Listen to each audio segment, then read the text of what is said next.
Bismillahirrahmanirrahim. Assalamualaikum warahmatullahi wabarakatuh. Alhamdulillah wassalatu wassalamu ala rasulillah wa ala alihi wa sahbihi wa man tabi'a huda wa la hawla wa la quwwata illa billah amma ba'd. Talibati rahimani Allah wa iyyakum. Fi hadzal yawm wa huwa yawm thulatha السابع والعشرون من شهر الله المحرم الموافق ليوم الخامس عشر من شهر سبتمبر. سوف نواصل درسنا في درس الفقه، وسنأخذ اليوم باب بيع الأصول والثمار. Hari ini insyaallah kita akan masuk ke bab bai'ul usul wathimar, jual beli usul dan thimar. Al-usul di sini maksudnya adalah atau bisa diartikan dengan harta-harta yang tidak bergerak, seperti kebun, rumah, apartemen, sawah, termasuk juga pepohonan. Dan Syekh di sini akan fokus membahas jual beli pohon. Adapun as-simar di sini artinya buah-buahan. Dan buah-buahan yang dimaksudkan adalah buah-buahan yang masih ada di atas pohonnya. Bagaimana hukum jual beli buah-buahan yang masih ada di atas pohonnya? Di poin yang ke-329 beliau membawakan sebuah hadis, yaitu sabda Rasulullah sallallahu alaihi wasallam, "Man ba'a nakhlan ba'da an tu'abbara fasamaratuha lil ba'i'i illa an yashtaritaha al mubta'u." Man ba'a nakhlan بعد أن تؤبر فثمرتها للبائع إلا أن يشترطها المبتاع. متفق عليه. Artinya, barang siapa yang menjual pohon kurma, pohonnya, bukan buahnya saja tapi pohonnya, ba'da an tu'abbara, setelah dilakukan penyerbukan. Abbara yu'abbiru bima'na laqqaha yulaqqihu, penyerbukan, menyerbuk. Fasamaratuha lil bai', maka buah yang ada saat terjadi transaksi itu merupakan hak milik penjual. Illa ay yashtaritaha al mubta'u, muttafaqun alaih. Kecuali apabila si pembeli mensyaratkannya masuk ke dalam transaksi. Maka pada saat itu,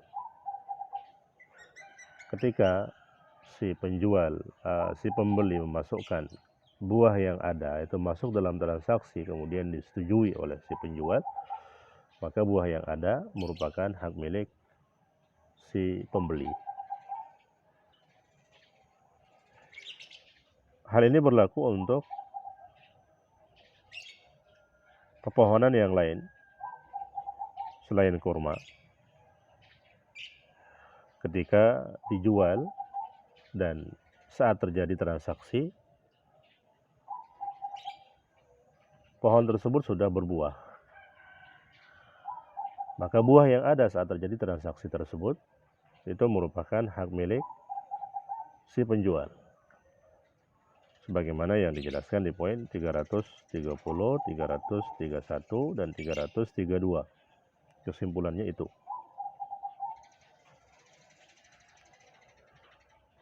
Bahwasanya ketika terjadi transaksi pepohonan, entah itu pohon kelapa yang ada di tempat kita, atau pohon mangga atau yang lainnya, maka buah yang ada saat terjadi transaksi hukum asalnya merupakan hak milik si penjual.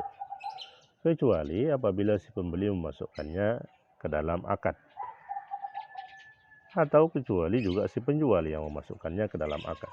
Dia mengatakan saya jual pohon ini beserta buahnya sekalian. Maka pada saat itu buahnya merupakan hak milik si pembeli.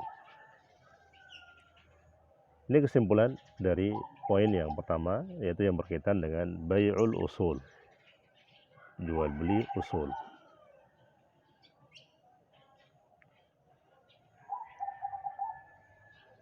Kita masuk ke bagian yang kedua dari bab ini, yaitu bai'us thimar allati ala syajariha, menjual buah-buahan yang ada di atas pohonnya.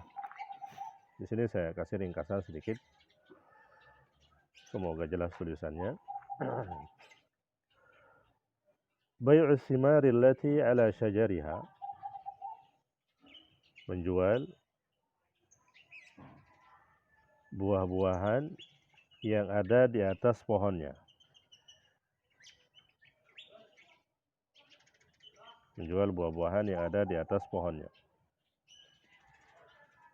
Kondisi transaksi ini ada dua. Yang pertama, ba'da buduwis shalah. Transaksinya dilakukan setelah muncul tanda layak panen.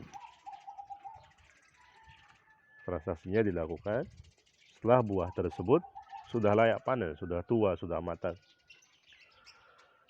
Maka hukum transaksi ini yajuzu mutlaqan, boleh dilakukan secara mutlak, boleh. Secara mutlak di sini maksudnya apakah langsung dipetik saat itu juga oleh si pembeli, atau dia tunggu 1-2 hari baru kemudian dipetik. Yang penting transaksinya dilakukan setelah buah-buahan tersebut layak panen, maka hukumnya diperbolehkan. Adapun kondisi yang kedua, yaitu qabla buduwis shalah, transaksinya dilakukan sebelum muncul tanda layak panen. Masih muda buah-buahnya, belum matang. Maka itu terbagi menjadi dua kondisi. Yang pertama, kondisinya bisyarti al-qat'i. Kondisi yang pertama bisyarti al-qat'i, dengan syarat dipanen saat itu juga. Belum matang, tapi disyaratkan atau buah-buahan itu langsung dipetik saat itu. Misalnya menjual mangga yang belum matang, tapi langsung dipanen saat itu juga. Bisa untuk bikin rujak dan yang lainnya, atau memang sengaja dijual belum matang. Maka apabila ini terjadi atau kondisi ini terjadi, hukum transaksinya sama dengan yang pertama, hukumnya boleh. Yajuz, dengan syarat langsung dipanen saat itu juga. Adapun yang kedua, bisyartil intidhar. Bisyartil intidhar. Transaksi buah-buahan yang ada di atas pohonnya itu, yang belum matang itu, ya, bisyartil intidhar, itu syaratnya ditunggu sampai dia layak panen baru diambil. Transaksinya sekarang, misalnya hari ini, sedangkan metiknya itu nanti, atau panennya itu nanti sebulan kemudian, 2 minggu kemudian. Karena memang buahnya belum layak panen. Maka hukum transaksi yang seperti ini la yajuz, tidak diperbolehkan. Alasan tidak diperbolehkannya liwujudil gharar, karena ada unsur ketidakjelasan di situ. Tidak ada yang bisa jamin apakah pohon itu akan bertahan ya, sampai dia matang. Sehingga ada unsur gharar.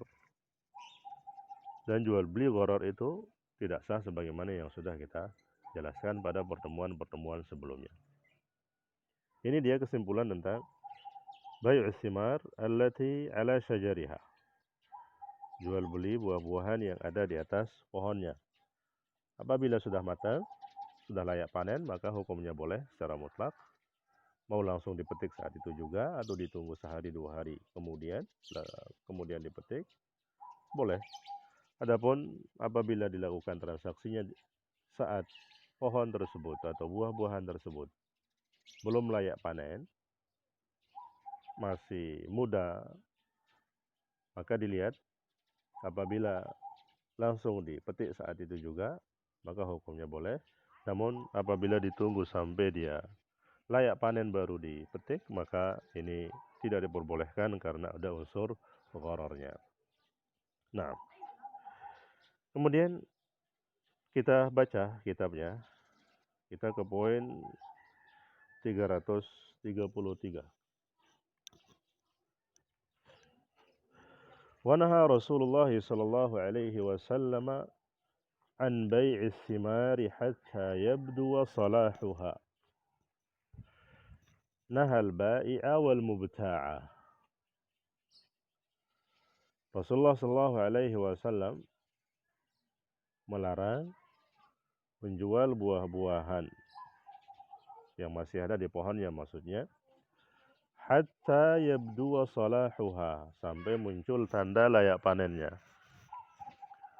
Sampai muncul tanda layak panennya.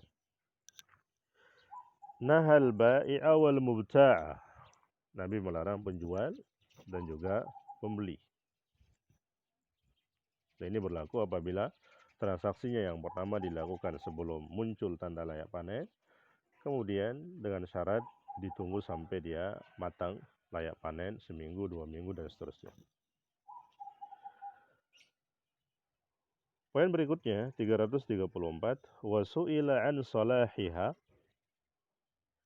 faqala hatta tadhhaba 'ahatuhu. Wa su'ila an salahiha. Nabi sallallahu alaihi wasallam ditanya tentang tanda layak panen buah-buahan. Maka beliau mengatakan hatta tazhaba 'ahatuhu, sampai hamanya hilang. Ahah itu hama, tidak lagi diganggu oleh hama. Karena memang apabila buah tersebut sudah layak panen, sudah matang, maka jarang diganggu oleh hama. Wa fi lafdhin, dalam lafaz yang lain, hatta tahmarra aw tasfarra. Hatta tahmarra aw tasfarra, sampai dia berwarna merah, tahmar atau tasfar, atau sampai dia berwarna kuning. Dan tentu warna itu berbeda sesuai dengan jenis buah-buahannya. Nah, ini diketahui oleh petani. Ada yang tanda layak panennya itu berwarna merah, berwarna hijau, ya, berwarna kuning, dan yang lainnya. Kemudian berikutnya, poin terakhir, yaitu 335. Wa naha an bai'il habbi hatta yashtadda. Wa naha an bai'il habbi hatta yashtadda. Dan Nabi sallallahu alaihi wasallam melarang menjual al-hab, biji-bijian, hatta yashtadda, sampai dia mengeras, sampai dia menguat. Dan ini merupakan tanda layak panen bagi biji-bijian seperti kacang dan yang lainnya. Apabila bijinya sudah keras, berarti dia sudah layak panen. Nah, adapun poin yang terakhir, yaitu poin 336, ditinggal saja. Dan cukup untuk materi hari ini. Apabila ada yang kurang jelas, bisa ditanyakan langsung. Kita tutup. Subhanakallahumma bihamdika asyhadu an la ilaha illa anta astaghfiruka wa atubu ilaik. Wassalamualaikum warahmatullahi wabarakatuh.